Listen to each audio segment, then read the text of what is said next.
好多人一世都困喺一個誤區，屋企長輩過身，大家心有不捨，將老人家嘅衫、雜物、用品全部收埋珍藏，以為呢啲係念想、係孝心、係留住親人最後嘅痕跡。但我今日講句真話，亦都係老一輩傳落嚟嘅風水鐵律，難聽但係真係有用。先人遺物絕對唔係留得越多越好，亂留遺物其實係不斷囤積陰煞，留住病氣，拖垮成屋人嘅運勢同健康。講到呢度，肯定有人會反駁，自古都話要緬懷先人，慎終追遠，好好留住遺物，點會係壞事？難道狠心抌先至叫孝順？大家唔好咁快激動。風水從來唔係迷信，係一套講氣場、講平衡、講因果嘅人居學問。你聽完當中邏輯就會明白，呢啲做法唔係絕情，反而係讓先人安心，後人安穩。風水有個核心準則：生人屬陽，逝者屬陰。我哋居住嘅陽宅最需要陽氣順暢、氣場流通，最忌陰煞積聚。人在世嘅時候，自身陽氣充足，可以壓住周身負能量，手上身上嘅物件都係鮮活嘅陽氣載體。但人一旦離世，陽氣徹底散盡，剩低嘅只係生前嘅生活印記、病痛氣息、情緒執念，全部都係陰性負能量。尤其係長輩喺屋企走完最後一程，佢一生嘅病痛鬱結、晚年嘅疲憊滄桑、喜怒哀樂，都會深深吸附喺貼身常用嘅物件上面。風水上叫氣隨物走，長隨氣傳。白話啲講就係物件鎖實咗先人最後嘅陰性氣場。我哋嘅屋企係活人過日子、求財、立足、養兒育女嘅陽宅，最需要乾淨、通順、流動嘅氣場。一旦屋企堆滿帶病氣、死氣、衰敗氣嘅遺物，陽宅氣場就會被壓制、淤塞。久而久之，屋企人氣低迷，家人情緒壓抑，身體無端不適，家運起伏不定，全部都係氣場反噬嘅正常現象。以前嘅老人家唔識能量呢啲術語，但閱歷豐富，早就睇透天道，先至會有呢句老話：遺物唔好亂留，留錯自有禍根。其實處理遺物根本唔係簡單執屋抌舊物，而係一場淨化陽宅、安穩家運、安撫先人嘅重要儀式。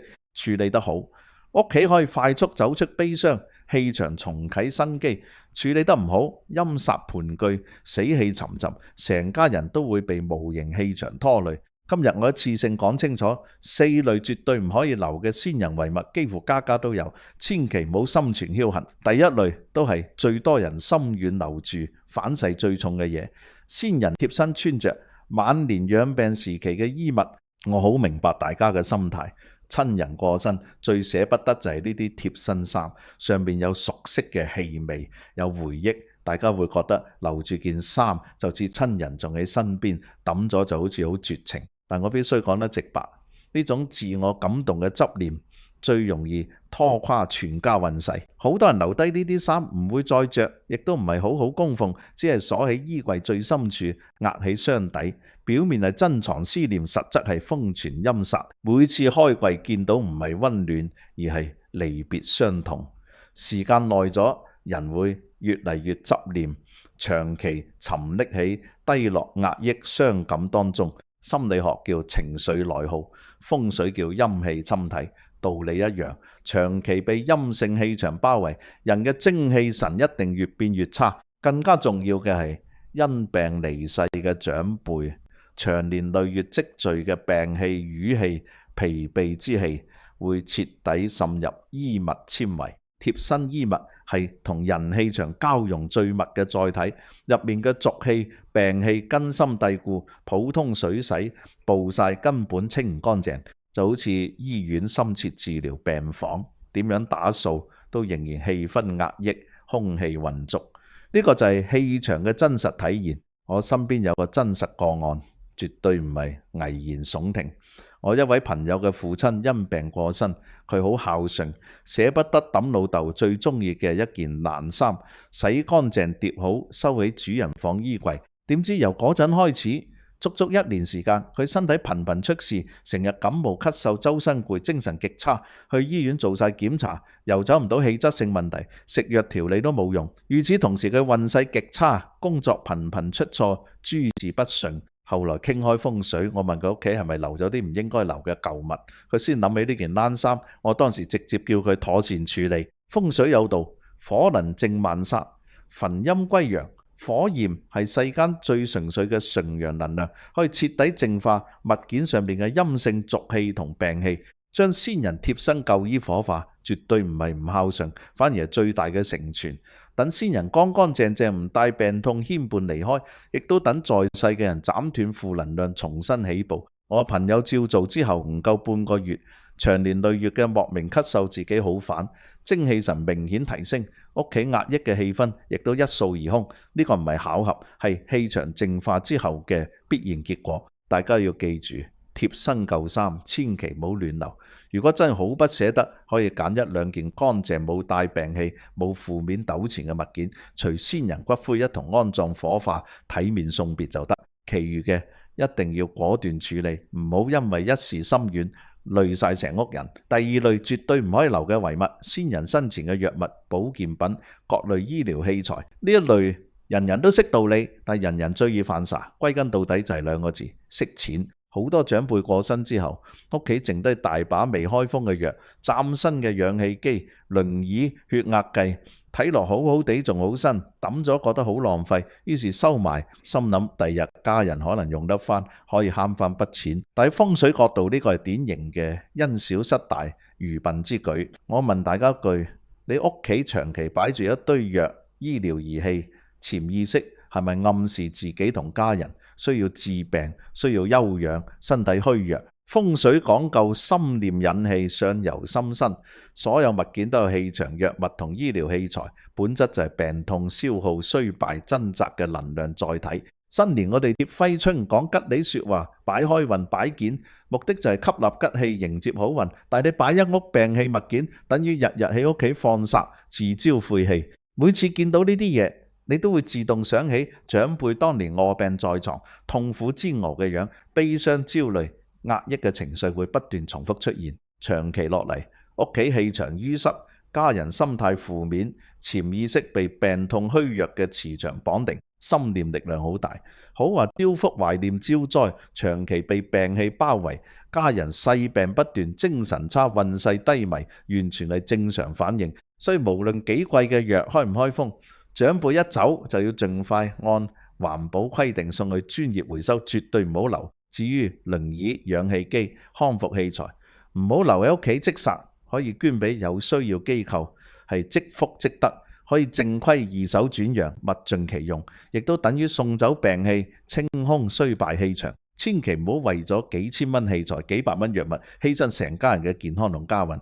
錢冇咗可以再賺，家運衰咗好難翻身。第3類最隱蔽嘅禍根遺物，沾染怨氣，容易引發家人爭拗糾紛嘅爭議物件。呢類遺物殺傷力最強、最隱蔽，好多家庭兄弟反目、姊妹不和、家運倒退，根源就係呢度。好多人以為得破舊大病嘅物件先會招煞，其實真正頑固嘅陰煞係承載住執念、怨氣、紛爭嘅物件。咩叫大怨氣嘅爭議物件？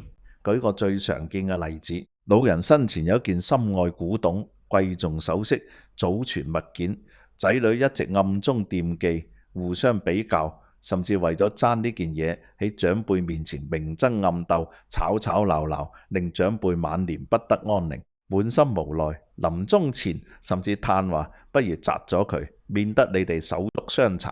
物件本身本嚟無辜、無吉無兇，但長年浸泡喺家庭紛爭、親人猜忌、長輩怨氣當中，就會徹底被負面氣場污染，變成怨氣聚合體。長輩過身之後，你如果將呢件爭拗物件擺喺廳，留喺屋企，佢就唔再係紀念品、收藏品，而係家庭矛盾嘅導火索，係屋企嘅煞氣場。仔女每次見到唔會記得長輩養育之恩，只會記掛當年嘅爭拗、自己嘅委屈、心中嘅唔公平，舊怨重現，新爭又起。原本和睦嘅一家人，因為一件死物變得離心離德，互相猜忌。呢個就係風水講嘅物引煞，煞擾人，人生怨，怨敗家。仲有一類物件係先人生前極度討厭、心生反感嘅嘢，譬如昔日交惡之人送嘅禮物，長輩一直嫌棄擺喺角落嘅擺件。呢啲物件承載住負面情緒同人際是非，留喺屋企等於繼承埋一堆恩怨晦氣，擾亂家宅氣場，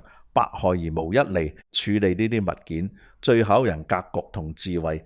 真正嘅孝順唔係死守舊物，而係承傳先人心願，守住家庭和睦。如果係高價值爭議物件，唔好私自霸佔，唔好私下處理，召集所有家屬公開見證，公平變賣，款項平均分，斬斷爭拗根源，化解物件怨氣。如果係普通平價物件，直接果斷清理，徹底捨棄。老話講家和萬事興，冇一位長輩願意見到自己離世之後，親生仔女為咗一件死物反面，傷和氣，為舊物傷親情，為怨氣毀身家，係最大嘅唔孝，亦都係最蠢嘅風水。第四類必須徹底清理嘅遺物，殘缺破損、老舊過時、毫無用處嘅閒置雜物。幾乎每個老一輩嘅屋企都會堆滿一大堆食之無味、棄之可惜嘅舊嘢。穿窿碗碟、開裂家私、10幾年舊報紙、過時老舊雜物，塞滿地底、櫃頂角落。長輩在生時捨不得抌，過身之後晚輩又心軟，覺得每一件舊物都有故事、有回憶，抌咗就好似抌走咗先人嘅痕跡。但係風水有鐵律，陽宅忌殘缺，旺氣怕淤積，人體要新陳代謝，排走廢物先至健康。屋企氣場都一樣。必須定期清走破敗穢氣，先至可以納入新鮮吉氣，家運先可以興旺順暢。破損殘缺嘅物件本身就自帶缺陷、衰敗、不圓滿嘅氣場。崩口碗、裂咗嘅台、變形家私、報廢雜物，長期擺喺屋企，不斷釋放破敗能量，潛移默化影響家人運勢同心態。風水講究仗應人事，屋企擺滿殘缺破舊嘢，家人運勢自然多波折難圓滿。屋企堆滿陳年雜物，氣場就會淤塞停滯，財運不通，貴人難遇，做事阻滯多多。好多人搞錯咗緬懷嘅真諦，紀念先人係記住恩情，傳承家風，守住初心，絕對唔係囤積一屋破爛。將長輩嘅善良、勤儉、正直傳承落去，比留住一堆無用舊物值錢百倍千倍。執念留住舊物，唔係孝順，只係自我感動，更加係阻礙家運嘅枷鎖。所以呢啲雜物一定要果斷斷捨離。極少數有紀念意義、品相完好、承載溫情嘅物件可以妥善珍藏，其餘純粹堆積破舊過時、毫無用處嘅雜物，必須徹底清走，清空屋企嘅破敗氣、淤積窮氣，屋企通透開闊，氣場自然順暢，人嘅心情、眼界、運勢、財運亦都會一路變好。呢個先係對先人最好嘅安慰，亦都係對家人最好嘅守護。講到呢度，好多人又會行去另一個極端，呢4樣都唔可以留，難道要將先人所有痕跡抌得一乾二淨，完全抹去思念？呢個諗法絕對錯誤，完全違背風水最緊要嘅中庸之道。風水最重平衡，萬事過猶不及。我哋話唔好亂留負面遺物，唔係叫你清空一切，斬斷思念。我哋捨棄嘅係煞氣、病氣、怨氣同破敗氣。真正值得留住，可以代代相傳，造福子孫嘅係3樣正氣嘢。上一篇同大家講得好清楚，有4類遺物絕對唔可以留：貼身舊衣物、藥物同醫療器具、帶怨氣嘅舊物、破損陳舊物件。呢4類嘢實打實係家居風水入面嘅耗運之物，自帶負面磁場，要麼沾染病痛晦氣，要麼堆積陰鬱怨氣，長期擺喺屋企會直接截斷家宅嘅興旺之氣。但係好多人聽完即刻行極端，走入非黑即白嘅誤區。私底下問我，呢啲都唔可以留，難道要將先人所有痕跡盡數抹走，斬斷所有念想先啱？呢個就係普通人最易犯嘅錯誤。做人做事唔識中道平衡，要麼全部保留沉溺過去，要麼一刀切清空，內心愧疚不安。真正嘅風水從來唔係極端捨棄，而係精準取捨。風水嘅本質係順勢而為，陰陽平衡，清走負面磁場係為咗立身旺財，保留正向傳承係為咗聚福延續，絕對唔係叫大家絕情忘親。今日同大家講透行業內極少有人咁講嘅真相：先人遺物唔使全部掉，只要守住三留四棄嘅原則，捨棄好運糟粕，留住全家福氣，唔負故人，亦不負自己餘生。呢先係順應天道、貼合香港人居家氣場嘅大智慧。第一樣一定要留嘅就係精神遺產。呢個係所有遺物入面最高級嘅傳家之寶，亦係唯一唔會貶值、唔會耗運、代代生福嘅無形財富。好多人完全本末倒置，死死守住一堆破舊衫褲、淘汰雜物，反而將先人最珍貴嘅人生智慧、家風品性，通通拋諸腦後。呢個唔係念舊，係愚鈍，亦都係最虛假嘅孝順。咩先係真正嘅精神遺產？其實就係長輩嘅立身之道、做人原則、家風底色，係佢哋一生累積落嚟嘅優良品性同處世格局。父親一世勤懇踏實、節儉自律，唔貪捷徑，唔好懶做。呢份吃苦耐勞、顧家盡責嘅品性，就係留俾後代最珍貴嘅福報。母親一世善良寬厚、樂觀通透，待人溫和，遇事淡定，唔亂抱怨，唔計得失。呢份豁達暖心嘅心態，就係滋養成屋氣場嘅源頭活水。風水有云：福人居福地，福地養福人。所謂好運福氣，從來唔係天降橫財，而係祖輩德行累積家風氣場延續出嚟嘅。如果你守住一屋舊衫爛物，日日對住遺物傷感內耗，卻學唔到長輩嘅踏實善良、正直擔當，就算留多再多遺物都冇用，只係一堆佔地方、耗氣場、招陰鬱嘅垃圾。真正嘅傳承係將長輩嘅優良品性刻入自己心性，將勤勞、善良、正直、堅持化作日常做人做事嘅準則，再言傳身教俾下一代。等先人嘅精神氣場，透過後人生生不息延續落去，呢先係最高級嘅緬懷、最純粹嘅孝道，亦都係最養屋、最旺後人嘅風水格局。第二樣要留嘅係承載正向價值嘅物件。好多人分唔清物件磁場好壞，一味覺得係先人用過嘅就應該留，唔理破舊，唔理帶晦氣，唔理負面磁場纏身。風水入面有個最簡單最準嘅判斷秘訣，睇呢件物件承載嘅係正能量定係個人執念，係身旺氣場定係淤塞陰氣。但凡承載知識、勤懇、熱愛手藝、責任嘅物件，都係身旺之寶。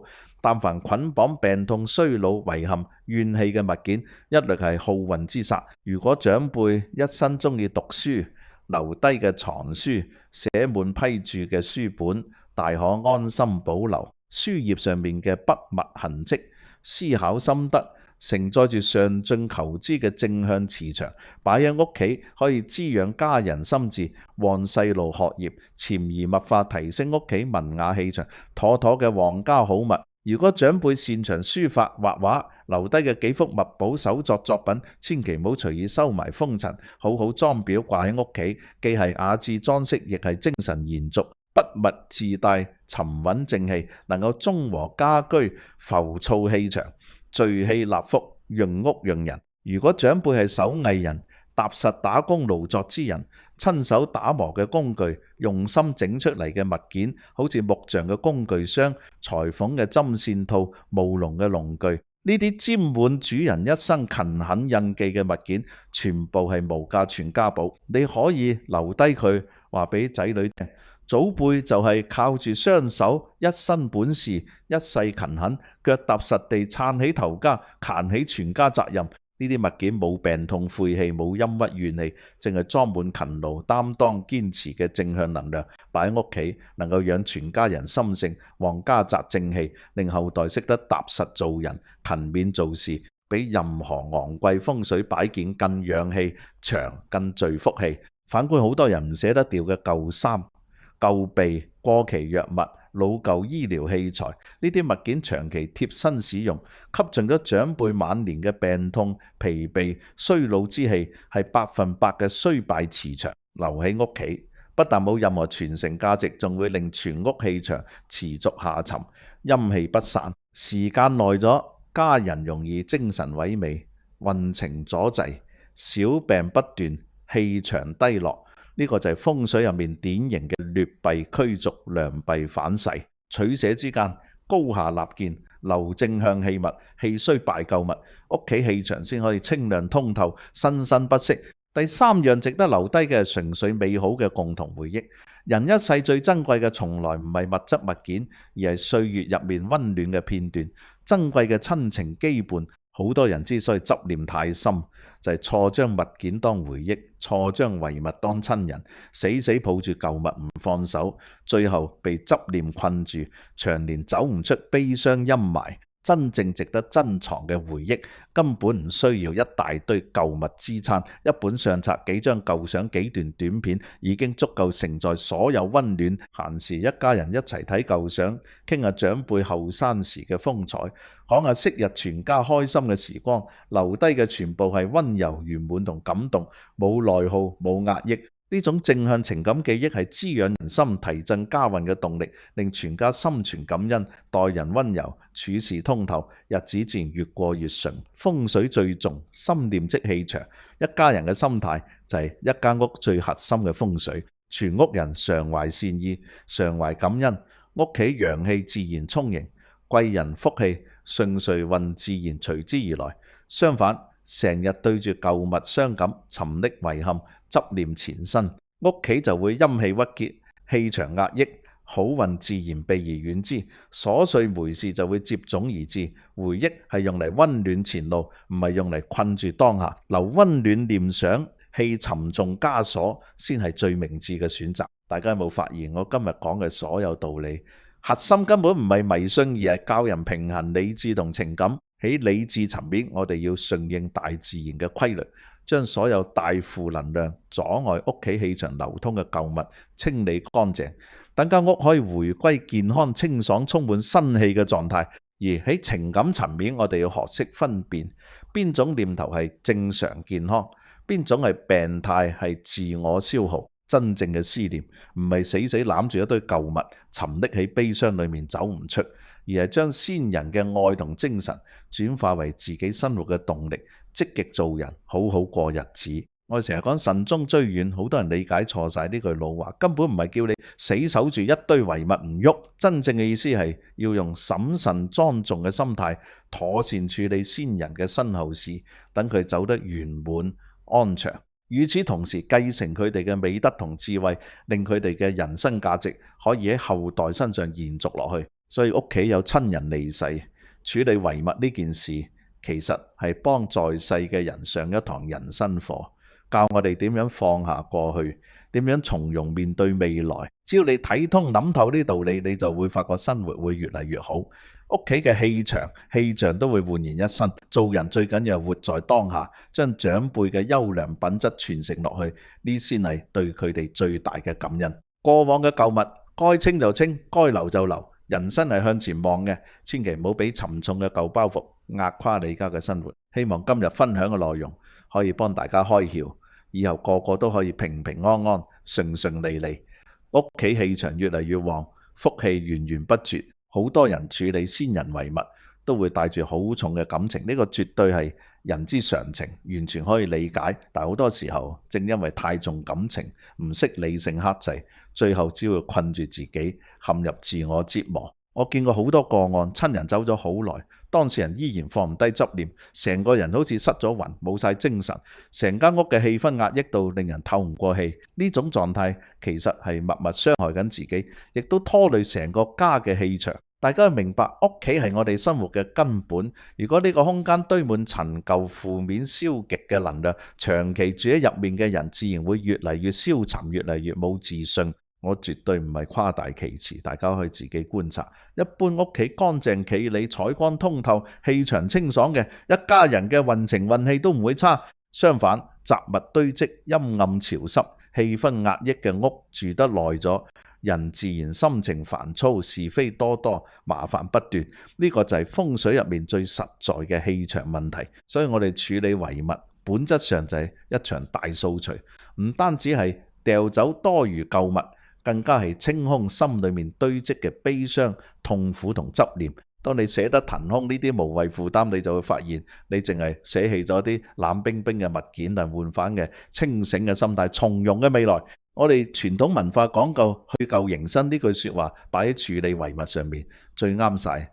舊嘅冇用嘅垃圾同負能量唔請走，新嘅福氣好運機遇就入唔到屋。呢個過程唔單止係整理家居，更加係一次心靈升級。好多人覺得清理遺物需要好大勇氣，冇錯，的確唔容易。但係呢份勇氣正正係你成熟識得承擔家庭責任嘅證明。你要記住，真正愛過你嘅先人，絕對唔想見到你日日守住遺物，鬱鬱寡歡停喺原地。佢哋最大嘅心願，一定係你可以走出悲傷，活出自我，越活越好。所以以後再遇到呢啲情況，千祈唔好再有唔捨得嘅心態。就算係一件好舊嘅衫，只要已經冇實際意義，淨係剩低負面牽絆，就果斷清理。呢個絕對唔會沖淡你對先人嘅思念，淨係需要留一張舊相，留一份美好回憶，已經足夠。世間所有物質物件，終有一日會老化、破損、消失。